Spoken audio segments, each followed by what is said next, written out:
دا په لوګر کې د اوبو او انرژي وزارت تر څارنې لاندې د مغولخیلو، لښکري خیلو او حسن سیمې د اوبو 3 کانالونو د بیا رغونې پروژې د چارو د پیل مراسم دي چې د لوګر والي ترڅنګ پکې د اوبو او انرژي وزارت استازي، د فرعي سیندیزې حوزې رئیس، ګڼو ځایي مسؤلینو او بزګرانو ګډون کړی و.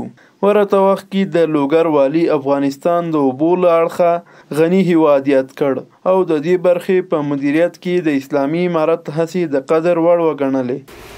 آب بسیار نعمت بزرگ است. شما این نعمت قدرش بفهمین و این پروژه‌ای که اینجا جور میشه و امروز افتتاح شد این شما بسیار اهتمام بکنین و خوب نگاه بکنین.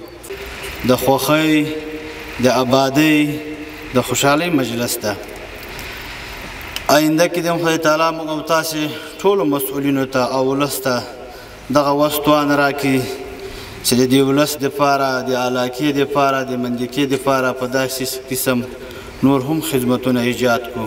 بل خوا مسؤلین وایي چې دا 3 پروژې په مرکز پل علم او محمد اغې ولسوالۍ کې د اوبو او انرژي وزارت اړوند فرعي سیندیزې حوزې ریاست تر څارنې لاندې د خوړو او کرنې نړیوالې ادارې یا UNFAO په مالي ملاتړ د نږدې 200,000 امریکایي ډالرو په ارزښت د 8 میاشتو په موده کې پلي کیږي او موخه یې د کرنیزو توکو لپاره د کافي اوبو برابرول دي.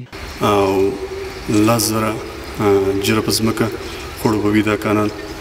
پورتنۍ برخه سوري 4 متره ده، لاندې برخه سوري عرض 2 متره ده.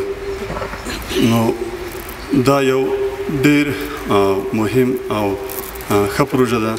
د لوګر ولایت کې 3 پروژې موږ لرو چې 2 د محمد اغې ولسوالۍ کې چې یو د مغولخیلو کانال ده او بل د لښکري خیلو سیفون ده او بل پروژه په مرکز کې لرو چې هغه د حسن کانال تحکیمات او د سیلابي پرچه او د دغه درو واړو پروژو بودیجه چې ده 1,98,000 ډالر شاوخوا کې ده.